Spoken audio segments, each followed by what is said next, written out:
जनावरांच्या गोठ्यालगतचं कुंपण तोडल्याबाबत विचारणा केल्याचा राग आल्यानं पुतण्यानं काकाला मारहाण केली। कणकवली तालुक्यातील साकडी बोरीचीवाडी येथे सकाळी 10च्या सुमारास ही घटना घडली।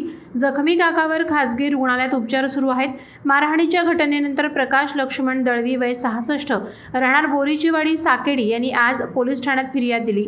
यात म्हटलंय की सकाळी 10च्या सुमारास आपल्या जनावरांच्या गोठ्याजवळ गेलो असता तेथे आपला भाऊ सदानंद दळवी आणि त्याचा मुलगा जितेंद्र दळवी हे कुंपण तोडत असल्याचं दिसून आलं। कुंपण का तोडता अशी विचारणा केली असता सदानंद यानं येथे रातांबा झाडं लावायची आहेत असं उत्तर दिलं। तर जितेंद्र कांबळे कोयता घेऊन धावत आला।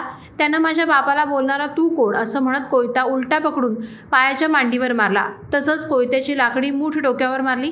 हा मार वाचवण्याचा प्रयत्न करत असताना कोयत्याची धारदार बाजू माझ्या हाताला लागून दुखापत झाली।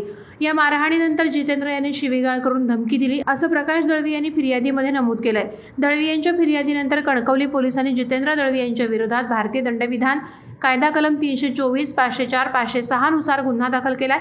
अधिक तपास कणकवली पोलीस करत आहेत।